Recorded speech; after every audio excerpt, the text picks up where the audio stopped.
All right, guys, we're going. Chantal, Kelly, thanks for coming on the podcast, guys. Awesome Thank to you be very here. much. Yeah, thank you. So from what I took from the conversation we had on Friday is that you help people, bridge the gap between the athletic career to the, real world. How did you get involved in that?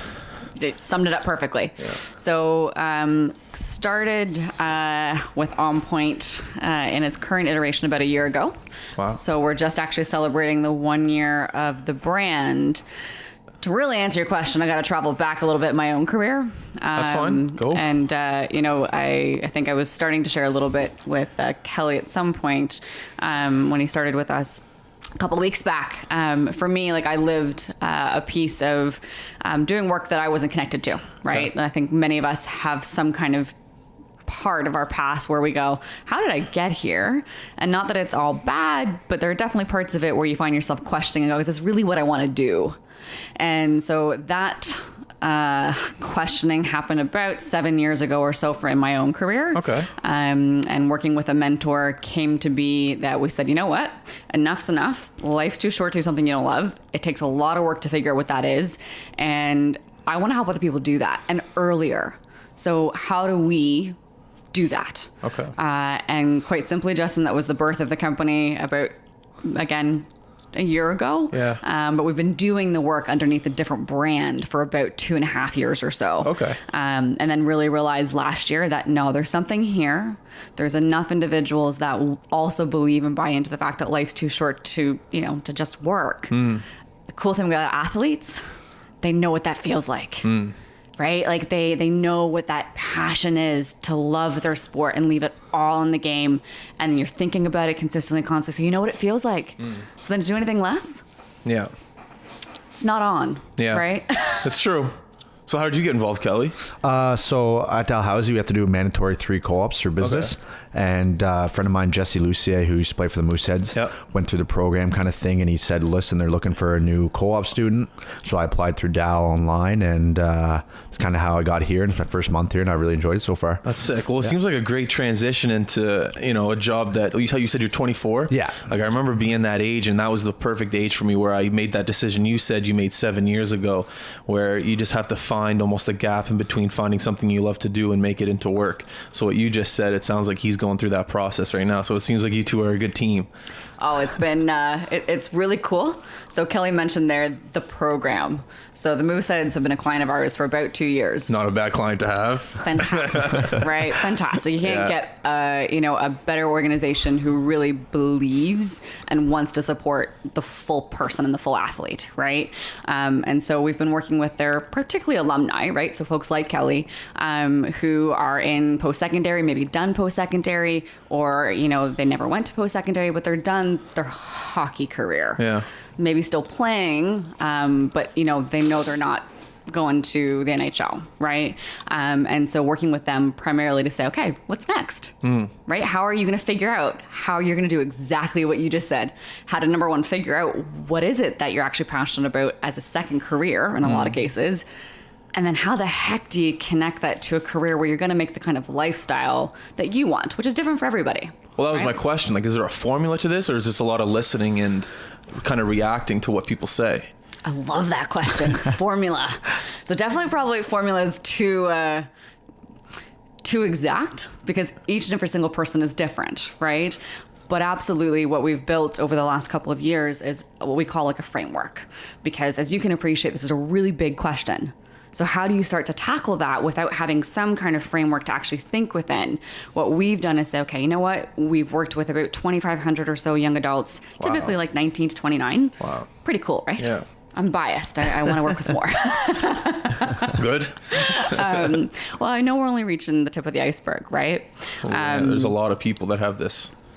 Well, you got to think how many people are out there that are athletes and how many people are going to finish at some point, and then they got to hit the real world, and not all of them have sponsorship dollars to make a living. Exactly. Right? And I think that's the biggest thing.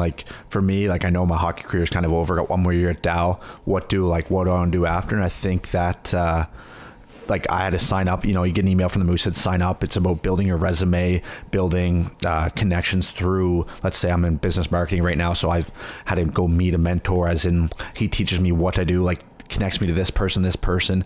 So how can I build my own resume, my own portfolio? And the program helped me do that same with Austin Hardy, Jessica Lucier, by meeting people, how to speak, like how to conduct interviews the right way. And I feel like a lot of people don't get that. You're an athlete, like some things come naturally, but not the little things that you don't get taught in school. And I think that's where the program really steps in and really helps you build your own portfolio, like I said. I like that. Yeah. That's really well said. And the thing about playing with these high level teams, even if you don't play major junior hockey, if you go to, who did we have on the podcast? We had William, he goes to Harvard.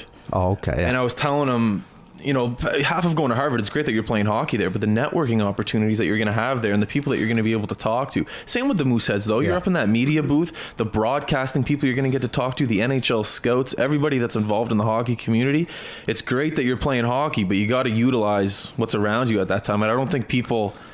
Like, I think at a young age, like when I played for a little bit, I was just like, you know, screw everything else. Exactly. You know, I'm a hockey player. I played for the Mooseheads for a bit here. You don't think about anything else. But if you're able to transfer the mind of people, okay, yeah, you're playing hockey, but think about the future just a little bit while you're playing. That could be a formula for you. Well, I'm sure that's like what you're going for. This is such good synergy, right? So it's bang on what you just said. And I think Kelly's a great example of how do you start to articulate what it is that you actually enjoy? Be brave enough, number one, to do that, right? That's a tough like one. This is a big question we're talking about. You know, when I go into classrooms or when we have folks attend our online workshops or speaking gigs, and we talk around, what do you want to do with your life? And let's break that down. So let's take this really big, hairy, audacious, scary as all heck question, and let's break it down just step by step. What's important to you? What do you value? Why? What kind of environment do you want to work best in? What kind of environment do you thrive in? When we're working with our athletes in particular, you can start to break down, okay, who was your best coach? Why? Who was the best team captain that you had? Were you the team captain? Why? What kind of style did you have? So really trying to translate all of that and take it out of that particular arena and boil it up to actually, how do you hold yourself in life, right? So I remember working with Brent. And, you know, team captain, right? For a couple of years, team captain UPEI. Andrews, Brent. Yeah. Okay, sorry. Yeah. And, you know, as an employer, man, oh man, you immediately go, wow, potential. I don't need to know anything else about you. You played for the Halifax Mooseheads and then you were team captain. No, that's not required, but I'm making assumptions. Those assumptions are typically going to be in an athlete's favor, right? There are tons of research that show from Deloitte, from E&Y, or Ernst & Young, like how much executives value the leadership skills, the tenacity, the work ethic that comes with being an athlete. Now I'm generalizing a little bit, but for the most part, you've got a lot already working in your favor. How do you actually translate those things into your next step? And what's been really fascinating is working with athletes, and both, you know, males and females from a variety of different sports, from a variety of different backgrounds. We've even had folks who've played pro. They've retired at 28. That's young. Like, you know, 28. Even if you had enough money in the bank, what are you going to do? Play golf all the rest of your, you know, 28 more years? Yeah. I don't think so. It's going to get bored really quick. Yeah. So how do you, again, go through that process around figuring out what do I want to do? And then the really cool part is we get tactical. So we don't like to just think up in the clouds. This is about, okay, what skills do I need to build? So Kelly mentioned the resumes, the interviewing. But the biggest ones, in my opinion, Justin, it's the soft skills. So it's the connection building. It's learning how to build meaningful relationships with people and communicate who you are and what you're about, and then build it from there. So each of the folks that we work with, they're paired with a mentor for a very strategic reason. Cool. Right? Like, and I'm So each person has a mentor that they go through with. I like that. You got it, right? So think of it as you have a coach in your corner. When a client works with us, typically it's going to be that we're going to help them actually create a mentorship program that's going to bring the right kinds of leaders from the community to connect with their former players and alumni in a meaningful way. So it's not a matter of Kelly goes and has coffee, with you once, and you and Kelly never talk again. Great conversation, could have been wonderful. That's not really what we're talking about. What we're talking about is helping provide an opportunity for somebody to have a meaningful relationship over at least a 6 or 8 month period of time, where they really get to build a trust and a respect there, where you can have those hard conversations to say, you know what, I really actually think I would love to go into sales, but I don't think my communication skills are that great yet. What should I be doing? Who should I be talking to? And at the same time, that person also holds you up. So maybe you're beating yourself up, but they see in you that actually, nah, that's not the challenge. The challenge maybe just confidence. I was going to say that's a tough conversation to have with someone, just opening up to someone what your fears are, I guess you could say. Like, just, I've never really had a mentor. I guess I have had a mentor, but it would just be tough to sit down and tell someone your weaknesses if you don't know them on a personal level, just a complete stranger. So how do you guys pair people up with mentors? So for the Moosehead program, like they send you an email, like as soon as you're done your 20 year, 19 year, whenever you're done, they'll send you an email through this. Yeah. You go on their website, sign up, and you like put in your personal information. So I'm a third year business student. My major's marketing. So then they matched me up, with a former alumni. So mine was Colby Pridham on the Moosehead. No way. So I'm sure people. That's cool shit. Yeah. That's awesome. And he's after his hockey career is over, like he's a really good hockey player, but he went into business marketing kind of thing, and now he works for, I believe it's C Atlantic, Sports Entertainment Atlantic. So I'm going through the process now. I got to reach out to him, and I got to go for my first interview kind of thing. That's I really haven't done that yet. So it's one of those things where I'm working with Chantal now, and I've been asking her lots of questions like, how can I open up? Like you said, like it's for hockey players, it's kind of tough to. But it sounds like it would be easier if you're talking to Colby, because you guys essentially went through the same path. Exactly. And that's where I think that's where it's not just a random mentor. I'm not meeting a random person at Tim Hortons. Like, we have stuff in common. Maybe the first time will be a little awkward. Like you can ask these questions, but I think after a while, like we've both been through the same steps, but has that experience. He has that. Oh, no worries. Yeah, he has the experience that I've been through, just more years of it, right? Yeah. So it's one of those things where he might be 34, 35, 36, however old he is. I'm 24. He's been through what I've been through, that transition process, and that's where he's there to help. And that's the same with Jesse Luce, Austin Hardy. They've been through this program. They've had those mentors where maybe in school you don't get those things. Like I know at Dow they make you build a resume, but it's just a simple like bang, bang, bang. Everything's the same. Where now like with Chantal, with him, like they'll show you the soft skills that you didn't know you had. And I think that's a big one. Wow. Yeah. The cool part, and so, Kelly joined us as a co-op student, right? And has become an integral part of the team. So we're a small business. We're a startup in essence, right? So there are myself, we've got Kelly, we've got another co-op student from Dalhousie, and one other individual on kind of our PR marketing side of things. And the cool thing is, again, and we've had the opportunity to have a couple former athletes and current, but former elite, right, in some way, shape, or form, still playing varsity, join us. And that resilience, particularly from a small business perspective, super cool, because we don't have it all figured out. We don't have processes in place yet. Oftentimes, the folks who are joining us, we're creating processes for the first time, which means you need to figure it out. And I don't have all the answers, right? At least you could admit that. Some people don't. Some people say, I do have all the answers. Joy and then of it's being just a small turn off. business. Yeah, exactly. Yeah. So what's the biggest challenge you think when it comes to this? Coming a new client in, is it getting to know the person, asking about them, or is it right to the business of what are your skill sets, what are your weaknesses?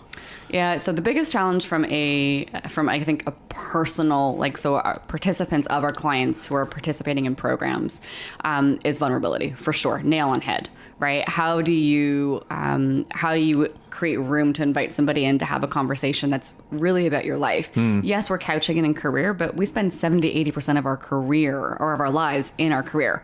For those of us that are entrepreneurs, forget it. That's like 100%. Yeah. Regardless of whether or not it's intentional or not. Yeah. Right? Yeah. So how do you create the space to do that? We do a lot of work behind the scenes with mentees. What's the mentees? So a mentee, for example, would be somebody like Kelly. Okay. Who is our client's participant or alumni or student or employee who we've been partnered with that client to support through this transition period. And so behind the scenes, we do things like workshops, either online or in person, breaking down the concept even of what is a mentor. How do you actually start to build that relationship? So we'll get right into the tactics of how do you actually have that first conversation so it doesn't feel like an awkward first date, right? Oh, yeah. And then how do you prepare ahead of time so that you're actually gaining value out of that? So you're also adding value. So again, really, when I kind of step back and look at it, we're trying to build a skill set of learning how to build a meaningful relationship that is not transactional, that if you can learn this in the 6 months, 8 months that you're part of a client's program, man, you've got the skill for life. And that's the number one skill, in addition to communication, that if you've got, you're going to be great no matter what you do, no matter what field you go into, because it's about people. It's half the game. Right? It's half the game.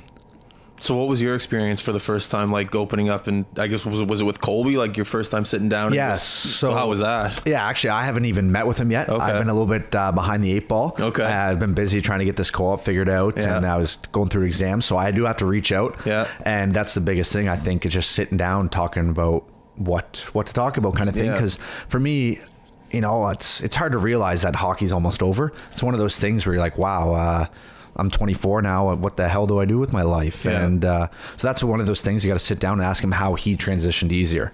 And I know I'm not making the NHL. I figured that out for a couple of years now, and I think that's where I got to figure out, like, do I want to do policing? Do I want to stay in business? Mm-hmm. It's one of those things where, you know, he'll help you with that, because like a lot of people don't have that person to reach out to.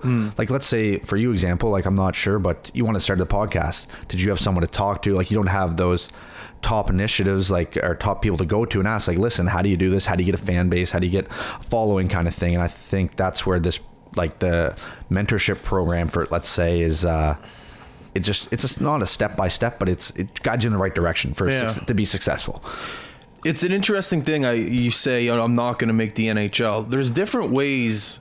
Like when I started this podcast, I wanted to be evolved around top level athletes. Like who do we have on? We had George Larocque on. Yes, that's great. He made it to the NHL, and that was just a stepping stone in order for us to get media passes to go to the Mem Cup. Yes. And that's not the NHL, but that's a pretty big platform, right? And this podcast started from, you know, me talking to my buddies about last year's Stanley Cup final, and we were consistent with it. Next thing you know, we get big guests. Next thing you know, we're at the Mem Cup. So when you say, like, I'm not going to make the NHL, like, if you want to go into business, there's ways to make the NHL. Exactly. You know what I mean? Like, when I was down in the tunnel talking to the boys, we were talking to Dobson there, we're talking to Barron, it made me feel like I was in the queue. It made me, there's different ways to make things happen like that. Like, I know it's cliche to say, but like, you might not make the NHL, but you can make it in different ways. That's one thing I've learned about this. Like, this came from nothing. We were doing nothing. You just keep doing it. And if you want to get in business, you can do it. If you want to be a police officer, don't like Mooseheads, or don't the guys NHL teams, they have like a cop surrounding the team. Yeah. Like, you know what I mean? Like, there's different ways to make it. I don't know. That's my advice for you. Is like, there's plenty of ways to make things happen. You just don't have to be a player. There's different. And it's been fun to watch you guys. Like, I've noticed on your social media that you guys have been growing so much. Like, it's cool to watch those interviews, and you guys are interacting on the streets with fans. People know who you are, and that was a cool thing to actually see. But you guys grow up, because I've followed you guys since day one, and it's been awesome to see that. And that's cool. The process. That's the cool thing about it, is that it comes from nothing and you can turn it into something somehow. I can't give you an answer of how we did it. No. It's just waking up every day and just what do they call it? Like hitting the tire or chopping the tree? Yeah. Something like that. I'm terrible with quotes, but that's all it is, man. Yeah. That's all it is, at least in my opinion. I'm sure you have other advice. There's people that can give you your mentorship. Colby will have a different answer than I have, but I don't know. There's just so many different ways to make your career happen. Exactly. Yeah. Look at us. We're sitting in a basement talking into 3 microphones, but yet thousands of people are listening. Yeah. I don't know. I just think it's cool. It is. It is. And, it's interesting. I think you talk about making your career happen. You got to. So that is by far one of the foundational pieces of EnPoint. It's not about somebody doing for you. It's about somebody supporting you through unconditionally. There is zero judgment. It's your career. You're going to make the decisions around what you want to do. And yes, you've got a mentor. And yes, we're working with you behind the scenes or through workshops. But it's your career. We're there to support you in your direction. So ultimately, they're just pieces of information that you've got to run through your own filter around. Is that what matters to me? Is that what I'm passionate about? And it's really cool to be doing this, because I see your passion for what you do. That's all it is passion. If you don't have passion, you're going to be, I think, working a job, not that there's anything wrong with working a job, no. But if you want to, make a step in a career and be an entrepreneur, you got to have passion. I think that's just the name of the game. That's all it is. Wholeheartedly agree. Drink the Kool-Aid. Yeah, sure. So what about you? Do you have any athletic background career? Like, how did you get involved in the whole athletic side of things? Yep. So for me, it was dance. Okay. Bit of the EnPoint name came from that. EnPoint. Yeah. Explain. I don't get that. Absolutely. You didn't have a ballet in your history somewhere? I'm sorry. No. So in ballet, when you build up enough strength and a certain kind of ballet is dancing on point, so on the tip of your toes, legit. Oh, that looks on top. painful. It is. My feet are irrevocably forever messed up. Your feet are messed up right now? Yeah. That sucks. For life. My ankles are messed up from hockey skates, so everyone, I'm sure you're power bump. Yeah, got that. Yeah. Oh, the man. fist. Yeah. You got that. Let me see your knuckles. I guess they don't have fighting in AS. No, they don't have fighting, but a couple scars have broken a couple of them. So same with the nose. It's a constant part of conversation. All right. But no, for me, it was dance. So I danced from the time I was 3 years old till I was 18. Okay, cool. And everything in between. And so that whole piece around, your life revolving, quite frankly, around a sport. Your circle of friends becomes to revolve around that. The resilience of doing something when every bone in your body, every muscle in your body is quivering with the strength that it takes to do what you got to do, but yet you're pushing through anyway. To be critiqued, quite frankly, which I think is something we don't always talk about as it relates to sports. And I think it's getting more and more and more. Like, we were watching the Raptors in the Golden State game last night, and it's just the amount of pressure that is on elite level athletes. And I see it even, I'm sure you saw it at Mem Cup. Like, there is a fair amount of eyeballs that are watching and criticizing every single thing that you do. And so how you as a young individual in particular balance that and react to that. Do you react to it? Do you internalize it? Those again are all things where I go, man, from an athlete to be able to take and build that strength within, well, nobody's now going to rock you. Right? Because you're solid in and of yourself. So that's a huge employability skill. In terms of how we actually got to where we are today with the business, we were doing a lot of work with international students. Oh, yeah. Because as you can appreciate for Nova Scotia, we've got a priority here on keeping international students in the province, right? So we have about 11,000 that come here every single year. Do we actually? I didn't know that. That's crazy. 11,000. One of them. Are you? Where are you from? From Bermuda. Are you? So this time of year is a bit of a stretch for me. Why is it? Oh, you're just busy? It's hard. It's cold. Is it cold in Bermuda right now? No, it's cold oh, sorry. I was like, what the hell are you talking about? No, yeah. But summer back home already. They send me pictures and I go, I don't want to see this. Like, Summer's like 2 weeks away. You'll be all right. Don't worry about it. I'm going to hold you to that. Yeah, we'll see. Totally going to hold you to that. But anyway, so I came here myself, right, Okay, as an nice. international student. And for me, Nova Scotia has been a place of opportunity. So that was a large part of how we started the journey with EnPoint, was saying, look, we know we've got thousands of international students here. When we started the business, Justin, roughly we were only retaining about 2 to 3% of those 11,000. Now, the recent data that we've got is we're roughly around like 11%, which is great. 83% want to stay. So we've got some work still to do to close the gap. Okay. But we were doing everything we've been talking about in terms of athletes. We were doing that work with international students and still do. So around figuring out, okay, what do you want to do? And then specifically, how does that connect to the labor market here?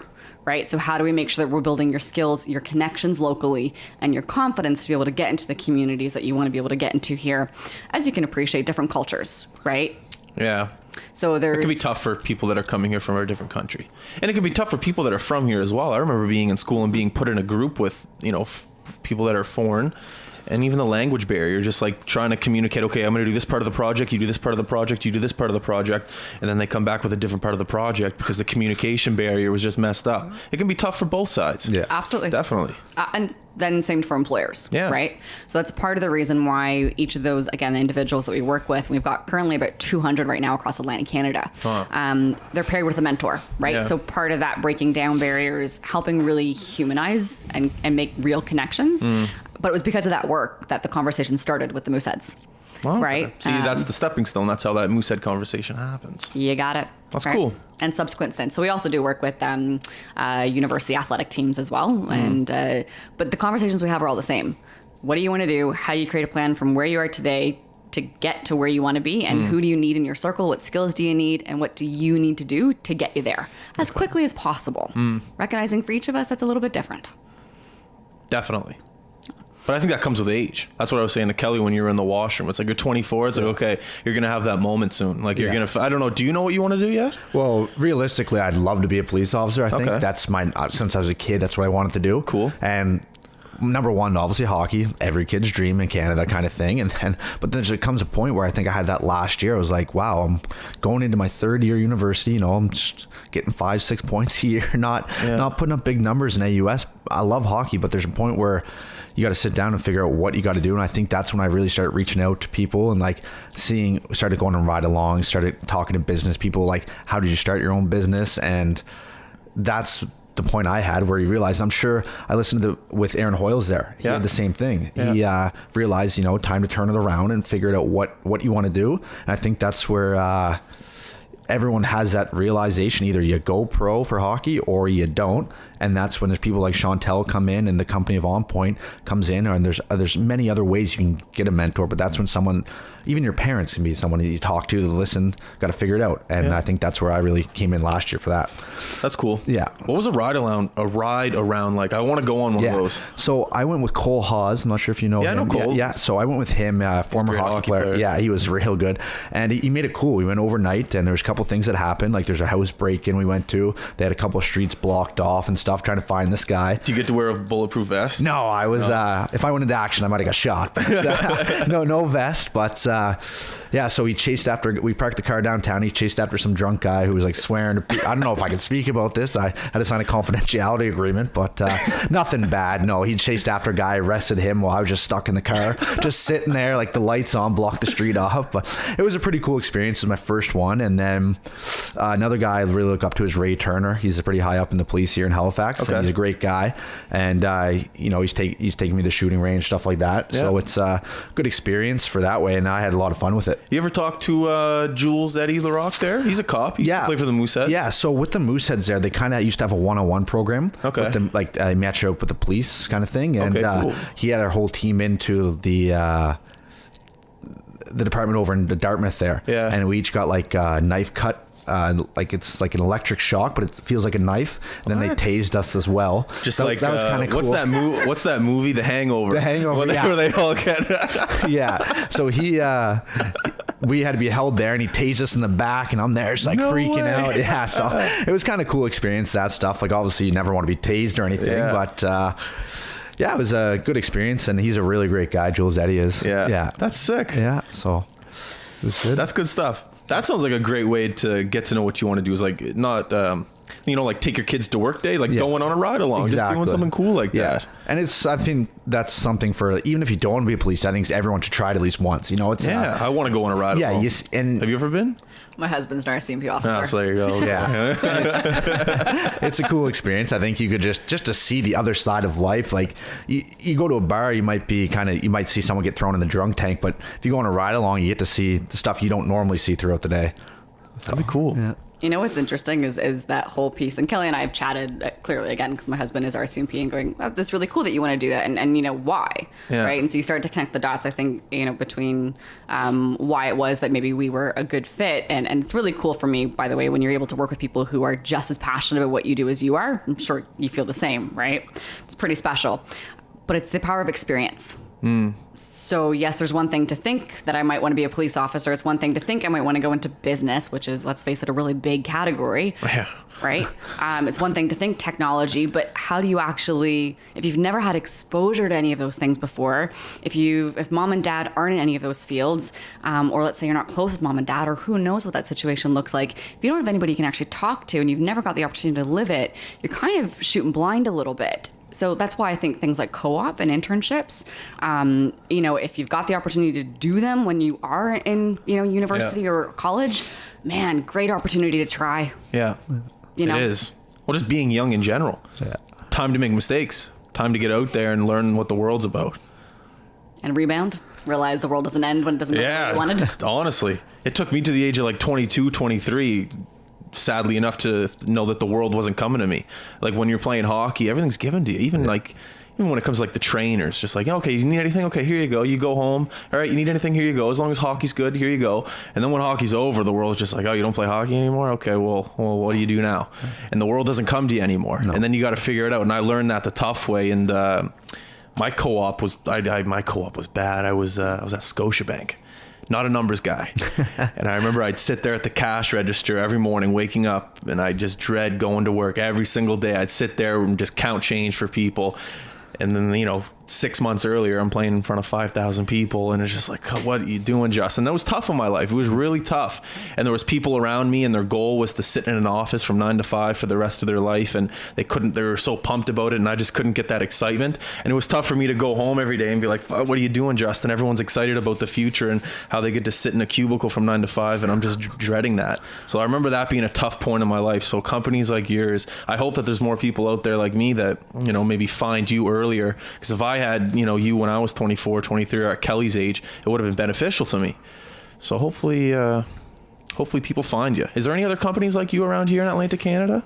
So it's, for us, we work in partnership, right? Okay. So our clients would form sports teams, again, athletic departments, universities, colleges, even employers, where again, either in some cases we're working specifically with athletes, other cases it could be a broad range of young individuals. Yeah. We've bumped into a few who have, and I would argue, do parts. Yeah. Like, for example, career services centers at post-secondary institutions. They take care of the resume, the tactics, right? What we find, though, often is individuals aren't utilizing those, or quite frankly, just under-resourced, right? And so it's also a matter of, again, taking ownership of that career and saying, maybe it's not just one data point. How many different data points can you get? And do you have a diverse piece of information, or are you hearing the same thing over and over again? It's like insanity, right? If you're doing it and you're not seeing the results that you want to see, well, maybe you need to change the game a little bit. Yeah. And it's interesting. I think, again, you hit on a point there that there's a timeliness to this. Like, we can't force somebody to come sit down and have a conversation and say, hey, you want to think about your career? You want to meet your mentor? I'm not going to hold your hand. I'm not going to sit over your shoulder and watch you have that conversation. Nor are most of the mentors that we engage with or our clients engage with. Like, they're there to support. Yeah. They will absolutely nudge, to say, hey, I haven't heard from you, Kelly, in a while. Like, everything okay? I'm here when you need me. But it is not their role to hold your hand and pull you along. So that structure that I think a lot of athletes have been very familiar with, we try and introduce a little bit of that because we want to make it a bit of a softer landing and a bridge. But at the end of the day, go, no, it's on you. We're here to support. But we're in your camp. We're behind you. I see what you're saying. Boosting you forward. Yeah. But you're driving the bus. Yeah. Right? Do you mind me asking, how did you eventually land where you are? So how did you figure it out? How did I figure it out? Such a packed question. I don't know. You come to a point in your life where you just make a decision. That's what it's about. Making a decision, knowing your passion, and then just going. I remember I lived out in Vancouver. We did this podcast. And I remember being in business school. I didn't really like it, but one aspect I did like about it was the social events of it, the networking events. Going to, I went to NSCC, and there was a thing, it was like a club, social club, and I used to go, and I just used to love talking to people. And people used to say to me, you're a great listener. I really cared about what people were saying because it made me feel like when I heard other people's problems, it made me feel, okay, wait a second, you're not the only guy with problems in this world.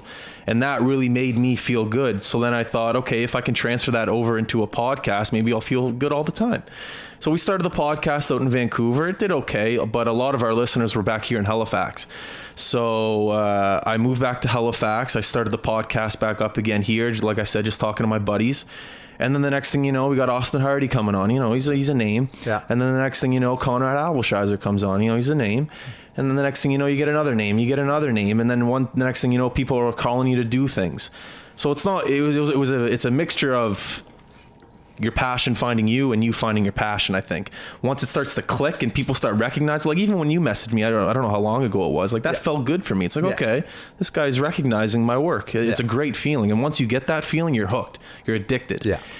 And it sucks at times, like, the money that you make, it can be frustrating not paying the bills on time. That's definitely frustrating. But when you have people that are saying great job, you can't buy that feeling. No. You can't buy that. When I'm at the Mem Cup and a stranger comes up to me and says, hey, great podcast 4 months ago with this guy, you're like, I don't even remember that, but thank you. Yeah. You can't. So that's how you find it. I guess it's just waking up being happy. Like when I woke up, couldn't wait for you guys to come over. It's fun to talk. Yeah. So I think that's how I found it. To answer your question, I could talk about that forever, but you just got to find your passion. Yeah, it does matter. But it's just that first step, because there's points where you're nervous. And my first podcast, I was terrified. I had tons of notes. Another thing is learning the process, learning how to do this. When I first started, I used to have 50 notes of, okay, what am I going to ask this person? I don't know you, but what am I going to ask you? And then I learned that was terrible. I wasn't listening to your answers. I was just waiting for my next question. So then I thought, okay, let's get rid of that. But then you become nervous because you don't have notes ready. So then you actually have to listen. So it's a trial and error. Exactly. Anyways, I could talk forever, but that's how to answer your question. But I think that matters, when we talk around, and it's interesting. So one of the things that Kelly's been helping us with is building relationships. And he's great at it. It's a good skill set. Yeah. Amazing skill set. Yeah. And not everybody has. And or if they have, they're not willing to actually put themselves on the line, right? To actually do the reach out and say, hey, you know what? Justin could have said no. It's going to be okay one way or another. But the ability to actually, again, try, and that resiliency piece of going, yeah, I might fail. I'm probably going to fail at some point. The world's not going to end. I'll pick myself up at some point, and it's going to be okay, and I'll move on. Like, that's huge. You got to fail every day. I send advertisement emails at least 10 times a day. Yeah. 9 of them will say no. 1 will say maybe. You just got to can't be afraid to say no. It's life. Who cares? And I think that's huge. Like, everyone has a different story of how they got to where they are. And like, even like you talk about the podcast, started in Vancouver, like, somebody out there is going to be interested in your story. And that's the same for every mentor. Like, they have a story, and it's about if you're willing to listen, you're going to learn way much more instead of just sitting there thinking you know everything. And I think that's huge from like what I've seen so far from different people in the program. Like, if you're willing to put the work in, you're going to get something out of it, no matter who you are or what you do. And I think that's huge, especially like coming to your podcast. Like, you're willing to sit down with everybody, or not everybody, but most people, and like listen to their story, how they got there. And that's helped you enormously, I think, to grow your podcast. And that's the same with our program. Like, if you're willing to work with a mass amount of people and try to help them find out what they love, then that's ideally, in the end of the day, what you want to do. Like, Chantal's very passionate about it, which is great to see. And it's like, she's willing to help everybody. So then eventually someone else is it's rhetorical. Like, they're going to become a mentor after you become a mentee kind of thing. I see what you're saying. Yeah. So like, you already have that. And I think that's huge for like Dalhousie. You look at the alumni, the alumni is massive. There's somebody in every different sector. So if you can get the student athletes, like, not everyone wants to do the same thing. So it's one of those things where you get the alumni, you can connect them very easily. And it's one of those things that's good to see, I believe, from working here just a month so far. Really? Yeah. Wow. Yeah. And there's a huge connection. Like, everyone has a mentor, no matter who it is. It's just realizing who it is. Yeah. Yeah. And there's so many mentors. You don't even have to meet your mentor. You know, the internet. Oh my God. Exactly. So many mentors. One thing I really like to do when it comes to mentorship is not listen to what they're saying, is watch what they're doing. I find when I listen to someone, it's hard to take their information and put it into your own little world. Like, when I do this, I'll steal from so many people. I'll look at Joe Rogan, what he's doing with his podcast, and I'll take from that and apply it to this. I'll take from what's the guy's name on Barstool? Dave Portnoy, what he does with Barstool Sports. I'll watch what he does and apply it to this. That Casey Neistat guy. There's so many people out there that I admire, but I'm not listening to what they're saying. Yeah, okay, you can give me advice all you want, but until you actually take what they're doing and apply it to yourself, I don't think it will really make a difference. So don't listen to what people are saying. Watch what they're doing. If you want to be a police officer, watch what the best police officers in the HRM are doing and mimic them. Yeah, exactly. That's one thing I've applied to this, and it's helped me tremendously. Is we first started talking to hockey players, and that was great. Hockey's great. I love hockey, but it kind of got repetitive. So, okay, you know what? Let's talk to entrepreneurs. Let's talk to chefs. Let's talk to artists. Let's talk to, and the next thing you know, the podcast grew times 10 because we're not just limiting ourselves to one thing. Same with the street interviews. Yeah. Nervous I was doing that for the first time, but I was passionate about it. Yeah. I watched, what's that show it started with Anthony Bourdain. What's the show called? Parts Unknown. That's it. Where he goes and he just goes and talks to people, looks at food and stuff like that. It's like, I wanted to do that. It didn't start with food, but I was terrified to do it for the first time. I just said, I'm doing it. And then the next thing you know, we do it, 4 or 5 times a week, and it's paid off. Yeah. Anyways, action. Right. Action in the face of fear, action in the face of failure, action in the face of the unknown. Yeah. And I think that's, Kelly mentioned a really cool point there, in that what we've seen through in the last, again, year, even just as an example, we now have former mentees that have come back in client programs as mentors. That's what it's all about. giving back, right? And that again, and also let's face it, like for us, mentoring is not, it's, you know, primarily for us, it's about having a person who's more experienced in a particular area, provide expertise and share information and really just break things down. So let's take it from what marketing looks like in a classroom to here's how it really looks in my world in a small business that is doing X amount of $1 in revenue, working with these kind of clients. So really, again, breaking things down. But at the same time, you know, Kelly's providing feedback to Colby. So it's not a one-way relationship. It's mutual. Good. That's good. Right? So you get the opportunity to learn from diverse perspectives when no matter if you're the mentee or the mentor. Yeah. Right? And that's what it's all about. Yeah, exactly. Helping each other. Yeah. Because, like, that's even like when for the Mooseheads, like you go on these like school trips, IWK visits, like you don't go, like you may go just to say you went, but like you go there and you gain experience from the little ones. Like everything's put in perspective. Give me an example of how you'd gain experience from that. So like when like my 20 year, we on the Moose, we'd go to like IWK a lot. Yeah. And like you go and talk to the kids, like they're grateful like every day. Like they're teaching you about things that I didn't know about. It's hard to pick an example. I'll kind of forget the conversations, but I remember one guy, he was just like so happy every day he woke up. Like he would like go in the hallways, he's talking to everybody around him, the nurses, the other kids, and he just like makes you realize like, wow, like I'm in a grateful situation. Like I want to take advantage of every day I have, just like this little guy's doing. He's positive, he's outgoing, and we invited him to a couple Moosehead games, and he ended up going stuff, which was great. And it's just those experiences that make you put value on your life. And cool. Yeah, that's sick. Yeah, it was cool. Give me some examples of where you found the most, you know, obviously this job is very rewarding. Maybe you could give us an example of where, you know, you found a lot of reward and, you know, maybe helping someone like Kelly or helping another person. Yep. I wake up every single morning loving what I do, and doesn't mean I love every single part of it. So I you know, for me, the fuel for doing the things that aren't so fun, like the paperwork and the process. I'm a people person like you, right? Like I love learning people's stories and really being able to go, okay, you're doing some really cool shit. How do we help you do more? Right? And or what does that look like? And so for me, I fuel off of that. One of the examples, and I'm not wearing it today, but one of our longest term clients is Edgenova. So they are a not-for-profit that's responsible for promoting the province as a good study destination. So they don't promote anyone in a particular institution or program, but just saying, hey, we've got really good institutions, programs, and teachers. And they've been running a program called Study and Stay. Study and Stay? Study and Stay. For the last, we're now going into year 4 in September. And so it's a group of about 50 international students in their final year of study who have said, I want to stay in Nova Scotia when I'm done. And so I think this was last year's program when they graduated from the program. So this is July. We had a student from Cape Breton University. I want to say he was probably around 24 or so a bit more of a mature student, and from China. And he brought his mother to the program graduation. And of course, he brought her over to introduce us, and she said to me, "Thank you for being so kind to my son." Whenever I have a hard day, that's what I remember. And of course, they gave me a beautiful bracelet from their home province in China that, you know, is a reminder, but it's grounded in thank you for being kind. And you just go, okay, you know what? We made a difference. Even if it's only one, we made a difference. That's that feeling I'm talking about. Yeah. At the Mem Cup, when people, you know, that's that feeling. Nothing like it. Yeah.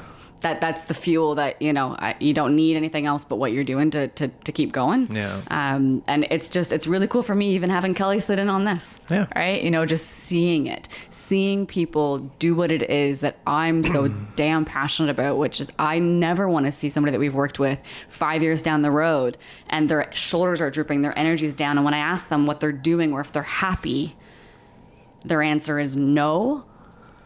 Or it's I'm doing ABC. It's like, but is that really what you wanted to do? Yeah. No, we're not on. We're not doing what we're supposed to do in this world then. You know, when I get one of the very first students we started working with before we were even a company. So this was before we knew if there actually was going to be a business here.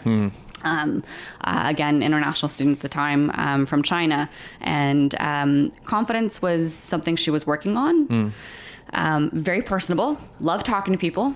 had one of the best business cards. I still remember it to this day, because on the back, #HireMe. I'm awesome. To the point. Yeah. I'm not going to forget it, right? But she, ultimately she got to work with a startup here, which she was really passionate about, working and kind of figuring this out. A couple years later, she made the decision that she was going to go home because she wanted to start her own business. And so she sent me a quick video, and I think we have it at the office, but of her literally on the plane heading back to Shanghai, like just sending a quick note to say how happy she was that she had the courage to do what she was about to do.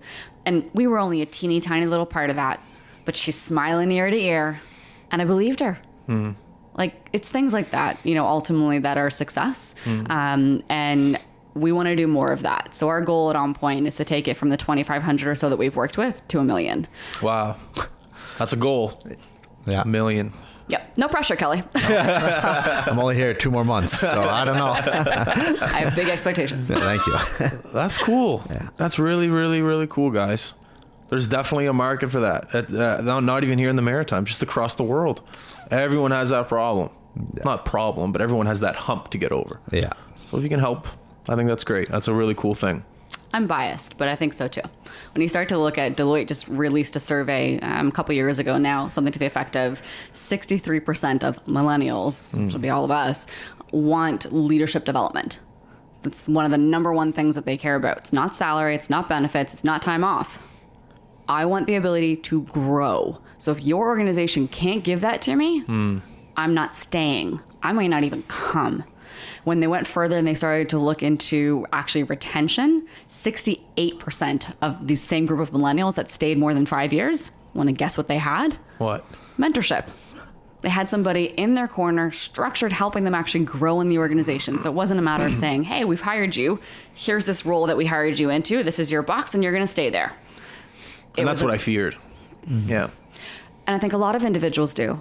I think and don't get me wrong, I do think a lot of individuals do that, but I think a lot of athletes fear that. Yeah. If you're an athlete, why are you at the gym? Because you want to stay the same? No, because you want to get better. Exactly. Why are you doing all this extra stuff? It's because you want to get better. I think a lot of athletes have that problem.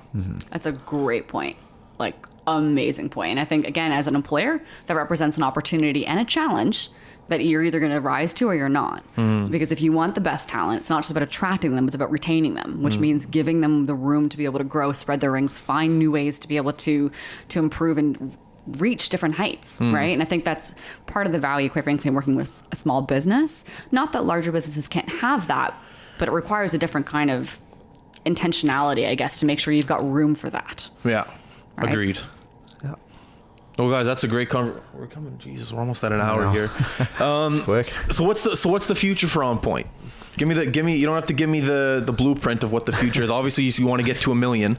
That's a goal. So what are you thinking here? Across Canada, North America, even in what's the next step here for you guys? Yep. Immediate next steps for us is absolutely expanding outside of Atlantic Canada.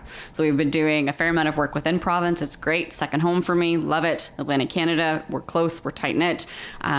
Great. We would love to be able to work with more sports teams, organizations, leaders, and employers across Canada. Absolutely want to get into the US as well. So we've got some conversations with NCAA schools on the books as well. And so trying to find where there's a great alignment, Justin, between what we're doing and what a client wants. It's not, as you'll appreciate, if we need to push the boulder up the mountain, it's not a right fit. So for us, it's about finding where there's a real alignment to do something meaningful and do something meaningful quick to support their athletes, students, or employees. Cool. What about you, Kelly? What's the next step for you in life? Probably got multiple steps, but yeah, for me, I'd like to graduate first. I feel like I'm on the 9-year plan, but I graduate next year, so 1 more year at Dow, and I got 1 more co-op next summer. So from there, it depends. Maybe I'll go get my face bashed in the East Coast, maybe for a bit. Or it depends how much fire I have left for hockey after this season. Yeah. Obviously, I could sit here and talk hockey forever, but if not, either business marketing. I'm a big fan, like going to event marketing, just kind of promote a product kind of thing. That's what I like to do. I like to talk to people, but if not, maybe RCMP or city police. But it's just figuring out what I got to do. And I've had that little step of what I want to do, but it's realizing, all right, sitting down and actually creating a plan. Cool. But right now it's kind of wide open. That's good. Yeah. You'd rather have it wide open. You have all your options. You can look at everything. Yeah. Right on. Yeah. Awesome. All right, last minute is your guys. So if you want to thank anyone, family, friends, employees, people in the past, you, and then Kelly, you'll go second. So go ahead.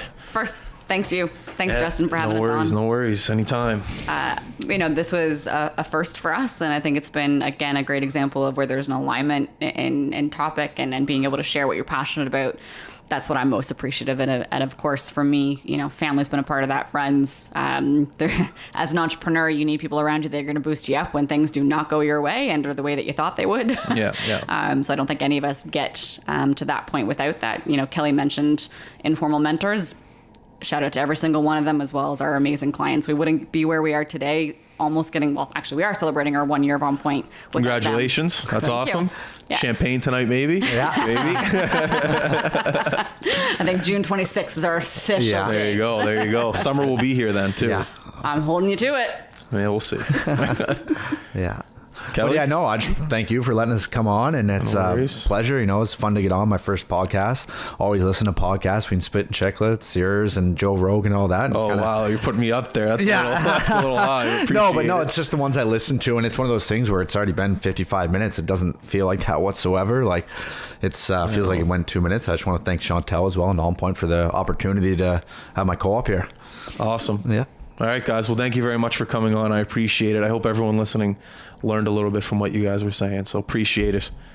All right. Thanks, thank you. Everyone listening, make sure to go to all of our social media outlets. Like, subscribe, comment, YouTube, Facebook, iTunes, SoundCloud. I think I said them all. You guys know what to do. Thank you very much. I love each and every one of you. We are out. Peace.